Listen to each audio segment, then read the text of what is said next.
Bupati Kupang Yosef Lede melantik dan mengambil sumpah 10 pejabat tinggi Pratama lingkup pemerintah Kabupaten Kupang. Disaksikan mikannews.com Rabu 10 Desember 2025 sore, ke-10 pejabat eselon 2 yang dilantik orang nomor 1 di Kabupaten Kupang itu diantaranya Novianto Amtiran SSTP sebagai Kepala Pelaksana Badan Penanggulangan Bencana Daerah, Alphonse A. Ganggas SSOS MSI sebagai Kepala Badan Pendapatan Daerah, Kesak VOSTMT sebagai Kepala Badan Pengelolaan Keuangan dan Aset Daerah, Dr. Desimieti Ngatriani sebagai Kepala Dinas Kesehatan, Immanuel Salu STMT sebagai Kepala Dinas Komunikasi dan Informatika, Kepala Dinas Pariwisata dan Ekonomi Kreatif dijabat Martin Kinoftimate SSOS, Kepala Dinas Pemberdayaan Masyarakat dan Desa dijabat John Alexander Sula STP, Kepala Dinas Perhubungan Fritz J. Kuhurima SH, Kepala Dinas Perikanan dijabat Putra Amfoang Yaret F. Atamo SSTMM dan Kepala Satuan Polisi Pamong Praja dijabat Aprion J. Lona SH. Dalam sambutannya, Bupati Yosef Lede menjelaskan, untuk 10 jabatan yang dibuka pihaknya, tercatat ada sebanyak 39 orang pelamar yang ikut mendaftar. Namun berdasarkan hasil seleksi administrasi, 34 orang pelamar dinyatakan memenuhi syarat sedangkan 5 orang lainnya dinyatakan tidak memenuhi syarat. Tentunya, hingga bisa mencapai tahapan pelantikan di hari ini, ke-10 pejabat eselon 2 tersebut telah melalui proses seleksi berjenjang hingga penetapan akhir. Hari ini, secara resmi dilantik 10 pejabat hasil seleksi terbuka.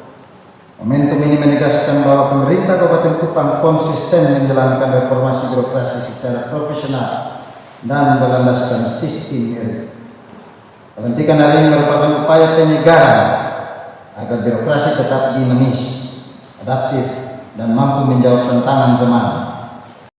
Bupati Yosef Lede juga menekankan beberapa hal penting untuk dilaksanakan secara khusus Kepala Pelaksana BPBD yang baru dilantiknya itu. Pasalnya, Kabupaten Kupang merupakan daerah dengan potensi bencana hidrometeorologi yang tinggi, seperti banjir, angin kencang dan tanah longsor.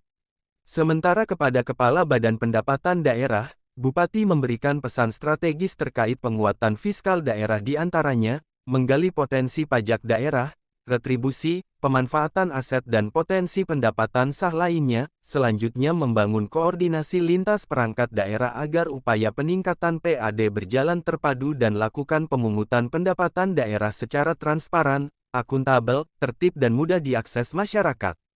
Usai dilantik, merespon pesan Bupati Kupang, Kepala Bapenda Alphonse Alfian Alfi Ganggas kepada awak media menjelaskan, pihaknya akan membangun kerjasama dan bersinergi dengan semua perangkat daerah pengelola PAD, sehingga dapat mencapai target.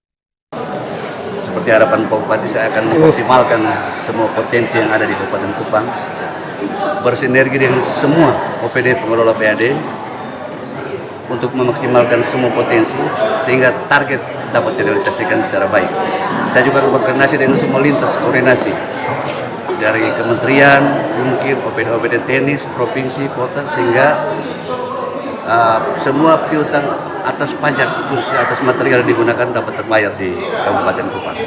Tidak hanya itu, ia juga akan berkoordinasi secara lintas sektor dari kementerian, OPD teknis, provinsi, kota sehingga semua piutang atas pajak khusus material dapat terbayar di Kabupaten Kupang.